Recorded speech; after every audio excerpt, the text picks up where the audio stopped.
The Girl Who Fell from the Sky. December 24th, 1971. The sun was setting over Peru on Christmas Eve. Tropical clouds floated like cotton. 17-year-old Juliana Koepka was flying to Lima with her mother. Their plane belonged to Lancer. Juliana had the window seat. She loved the forest. Her parents were biologists. She had grown up in the Amazon. It stretched below like an endless green ocean. Then the turbulence began. At first it was mild. Passengers exchanged nervous smiles. Then the shaking grew violent. Cabin lights flickered. Outside, the sky suddenly darkened. Lightning, a deafening crack, and a blinding white flash. The plane had been struck. Screams filled the cabin.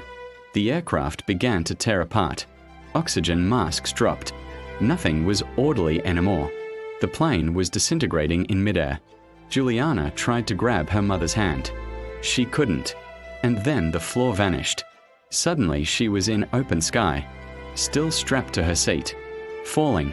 The forest rushed up toward her. Wind roared in her ears. Pieces of the aircraft spun around her. Human screams were swallowed by the air. Nearly 3,000 meters. Free fall. Juliana lost consciousness. When she opened her eyes, there was silence. Rain was falling. A sharp pain pulsed in her head. One eye was swollen shut. Her collarbone was broken. But she was alive. She looked around. No plane. No mother. Only the Amazon rainforest. The dense canopy had broken her fall. She unbuckled herself and tried to stand. The world tilted. This is a dream, she thought. But it wasn't. She called out. No answer. The forest was alive, yet indifferent. Insects buzzed. Distant birds cried.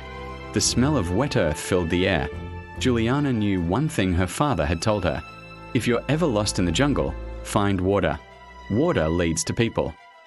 She began to walk. Dizzy. Injured. With one shoe. With a broken bone. The next day, she found a small stream. And she followed it. The Amazon is not a romantic postcard.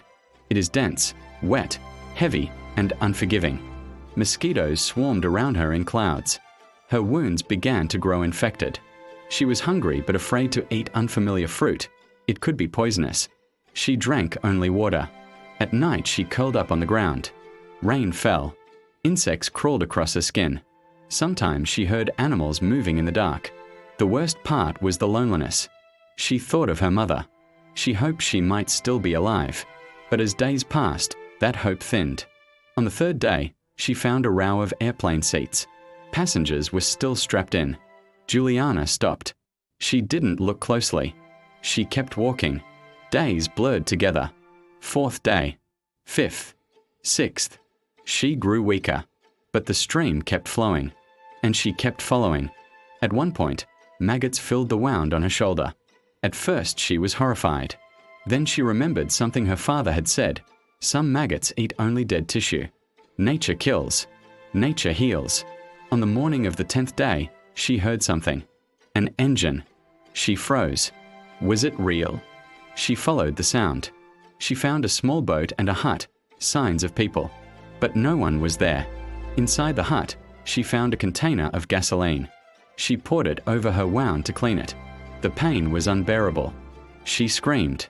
But she endured it. Then she waited. Hours later, 3 Peruvian fishermen returned. They found a thin, filthy girl with tangled hair.